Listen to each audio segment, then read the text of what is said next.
Shalom, shalom, très chers téléspectateurs. Soyez encore la bienvenue en ce moment de méditation. Notre Dieu nous a encore accordé la grâce pour ce jour. Que toute la gloire lui soit donnée pour tout ce qu'il est pour nous et pour tout ce qu'il fait pour nous. Sans plus tarder, nous allons rentrer dans notre méditation de ce jour avec le verset 49 et 50 du livre de Luc 8. Luc 8, versets 49 et 50. Je lis au nom de Jésus. Comme il parlait encore, survint de chez le chef de la synagogue quelqu'un disant: ta fille est morte.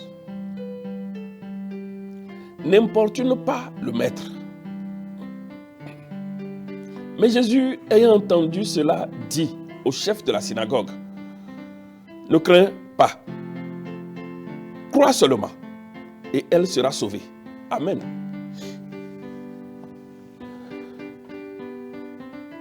Voilà un passage que nous venons de lire.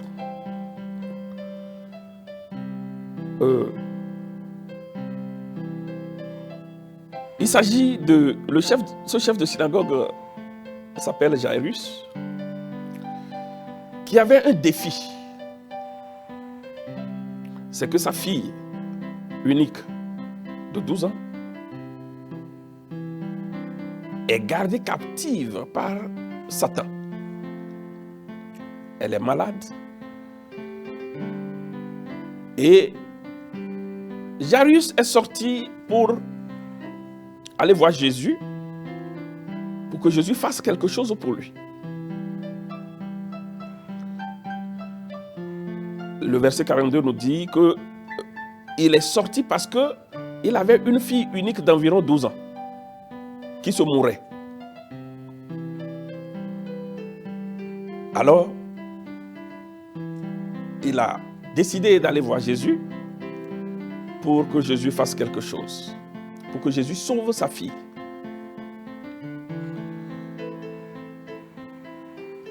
Mais nous venons de lire que Jairus est sorti. Il est parti. Il était avec Jésus. Jésus n'était pas encore venu dans sa maison pour intervenir dans sa situation. Mais il reçoit un messager de sa maison qui vient lui dire, pendant qu'il était encore en train de parler avec Jésus, ce messager est venu lui dire: tu n'as même plus besoin de continuer par importuner le maître, parce que ta fille est morte.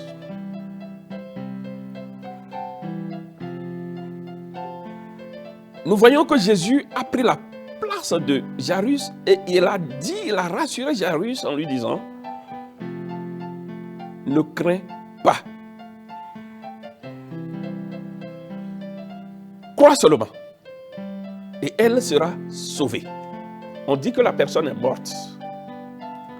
Jésus dit: crois seulement. Ne crains pas, crois seulement. Je ne sais pas ce qui est mort entre tes mains. Je ne sais pas ce qui est mort dans ta vie. Je ne sais pas ce qui est mort dans ton corps.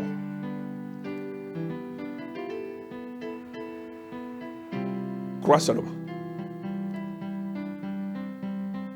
que c'est possible que cette chose reprenne vie.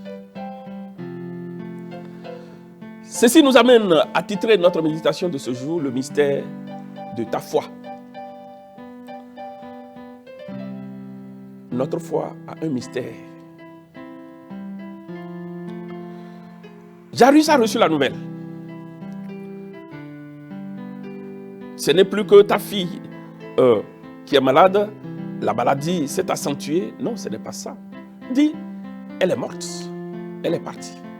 Donc, tous les tracas que tu es en train de faire pour faire venir Jésus dans ta maison sont vaines. Oublie et puis tu rentres parce qu'elle n'est plus. Jésus lui a dit, ne crains pas, crois seulement. Mais dans cette situation-là,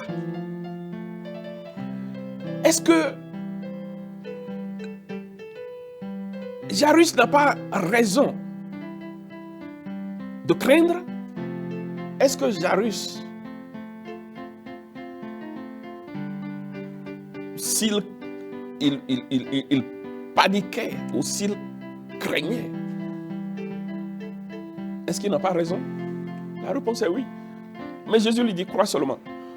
Sa croyance dans cette situation va faire quoi encore comme solution? La Bible nous dit, sans la foi, nous ne pouvons pas être agréables à Dieu. Or, Jairus est dans une situation critique. Et Jésus lui dit, bien que tu as eu cette nouvelle, ne crains pas, crois seulement.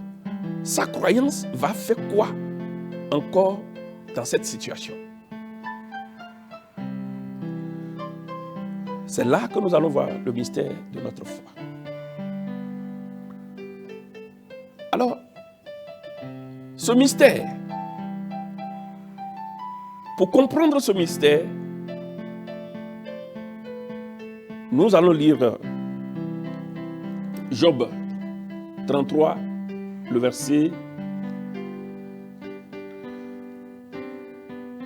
22 et 23, jusqu'à 24.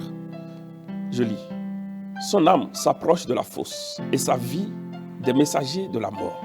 Mais s'il se trouve pour lui un ange intercesseur, un d'entre les 1000, qui annonce à l'homme la voie qu'il doit suivre, Dieu a compassion de lui et dit à l'ange, délivre-le, afin qu'il ne descende pas dans la fosse.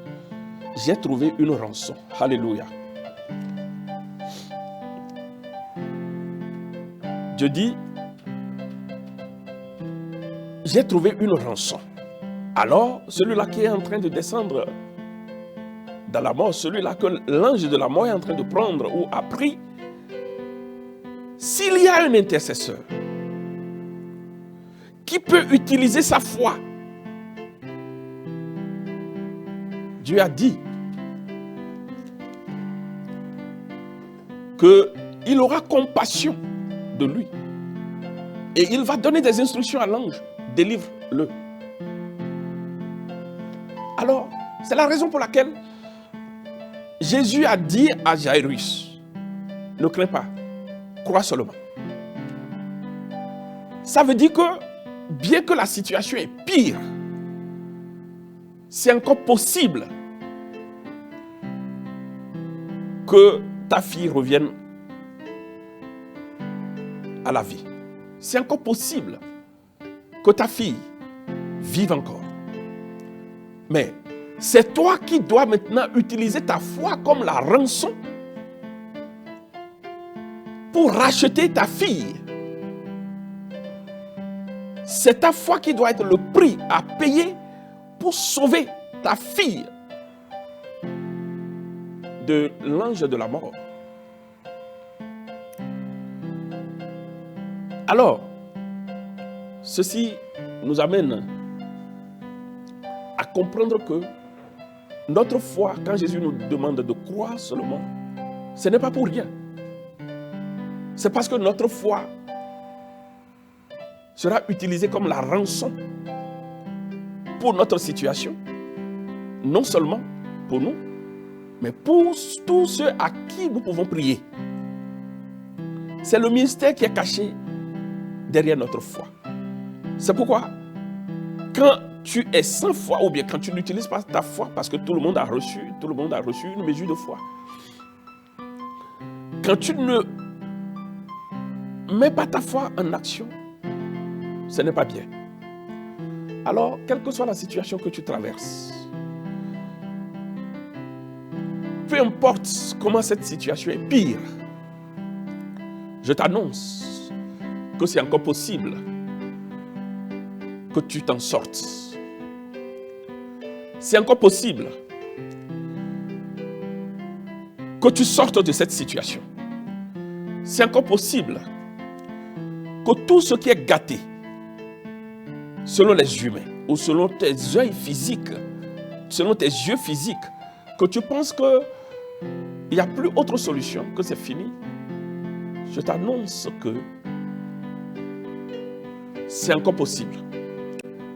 Alors, dans cette possibilité, ta foi est nécessaire. Ta foi est nécessaire. C'est pour ça que Jésus a rappelé à Jairus, il lui a donné le secret de crois seulement. Crois seulement. Il a dit la même chose à Marthe dans Jean 11,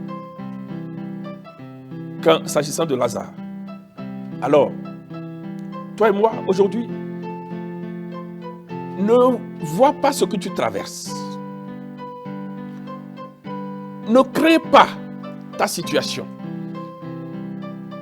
Jairus était avec Jésus quand il a reçu la mauvaise nouvelle. Jésus-Christ est avec toi dans ta situation. Crois seulement que parce qu'il est avec toi, il ne va pas t'abandonner dans cette situation. Parce qu'il est avec toi, il va te faire sortir de cette situation. Même si c'est déjà mort, il est capable de ramener cela à la vie. Nous voyons que Jésus, arrivé dans la maison, il a fait sortir tous ceux qui pleuraient. Et lui, Jean, Pierre, Jacques et le père et la mère de la fille sont rentrés dans la chambre auprès de la fille. Parce que leur foi était nécessaire pour la rançon de cette fille. Et cela a été possible. Parce que cela a été possible, je t'annonce que pour toi aussi sera possible. Crois seulement. Quelle que soit la situation que tu traverses, crois seulement. Jésus-Christ a la solution pour toi. Crois seulement. Crois seulement. Ta foi est nécessaire. Utilise ta foi pour la rançon du célibat de ta famille. Utilise ta foi pour la rançon de la stérilité de ta famille. Utilise ta foi pour la rançon de la pauvreté de ta famille. Utilise ta foi pour la rançon de la guérison de ton corps ou des membres de ta famille. Utilise ta foi pour la rançon de changer les choses dans ta famille. Cela est nécessaire. C'est un mystère. La foi que tu as en toi. Que Dieu vous bénisse. Nous allons nous retrouver une autre fois. Que la paix de Dieu repose dans vos cœurs et règne dans vos maisons. Utilise ta foi, n'oublie pas, utilise ta foi pour la rançon du changement de ta situation. Parce que cela a été possible pour Jairus, pour toi aussi est possible. Dans le nom de Jésus. Que Dieu vous bénisse et shalom.